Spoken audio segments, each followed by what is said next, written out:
Dalawa arestado matapos nakawan ng 20,000 pisong cash at 3 cellphone ang 5 lasing na dayuhan sa Maynila. Tumanggi magsalita ang babaeng suspect. Ang lalaki naman ginit na wala siyang kinalaman sa krimen. Yan ang unang balita ni EJ Gomez. Sa kuha ng CCTV sa isang bahay sa Barangay 716 Malate, Maynila noong April 26, kita ang 3 taong tila magkakayakap. Lumabas sa investigasyon ng pulisya na lasing ang lalaking nakaputing t-shirt na isang Bangladeshi national. Ang babae at lalaking kasama ng dayuhan, di raw niya kakilala at nagkunwari lang umano na tinutulungan siya. Sa pulsa video, ang mabilisang pagkuha ng babae sa cellphone mula sa bulsa ng nakainom na biktima. Matapos yan, kitang lumabas ang babae sa bahay. Isang kotse ang dumaan sa Estrada Street na gamit daw ng mga magnanakaw. Ang babae lumapit sa nakaparadang SUV na napag-alamang sasakyan ng kanilang nabiktimang lalaki. 5 raw ang sakay nito na pawang mga nakainom. Isa raw sa kanila ang naiwang natutulog sa loob. Binuksan ng babaeng sospek ang harapang pintuan at ninakaw ang cellphone ng mga biktima. Muling dumaan ang getaway car ng mga sospek at pumarada pa sa harap ng SUV. Kasunod niyan, ang pagbalik ng babae para muling magnakaw sa passenger seat naman. Ayon sa pulisya, 20,000 pisong cash at 3 cellphone na nagkakahalaga ng 70,000 pesos ang natangay ng mga sospek.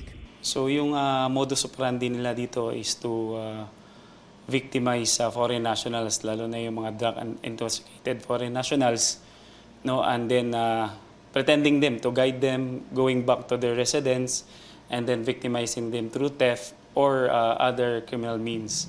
Nagreklamo ang mga biktimang Bangladeshi national sa pulisya. Sa backtracking at follow-up operation, naaresto ang mga sospek sa Remedios Circle nitong Sabado. Sa likod ng kanilang kotse, tumambad ang ilang peking plaka na ginagamit daw ng mga sospek. Ilabas mo, ilatag mo dyan, ilatag mo na maayos yan. Nakitaan natin na gumamit sila ng 6 na plaka. So dito during the apprehension, 4 na plaka yung nakuha natin. Gumagamit din daw ng iba't ibang pangalan, address at ID ang mga sospek. Sa investigasyon ng pulisya, miyembro raw ng grupo ng mga salisi ang 2 sospek. Yung area of operation ng itong grupo na ito ay within yung mga red light districts natin, no? Especially doon sa Ermita, Malate, and Quezon City. Grupo to sila. Ang na-apprehend pa lang natin ay parcel ng kanilang grupo. Sa custodial facility ng Manila Police District nakakulong ang mga naaresto. Tumangging magbigay ng pahayag ang babaeng sospek. Sabi naman ng kasama niya, hindi sila magkakilala. Hindi ko po alam yung... Yung alin? Yung papalit-palit niya ng pangalan, ma'am, hindi ko po alam. Basta binaba ko po siya doon. Yung plaka. Kanina po yun, sir? Mamalit ko lang po sa coding niya. Sa records ng pulisya, may 5 warrant of arrest na inilabas ang korte laban sa babaeng sospek kabilang ang falsification of public documents at theft sa iba't ibang lugar.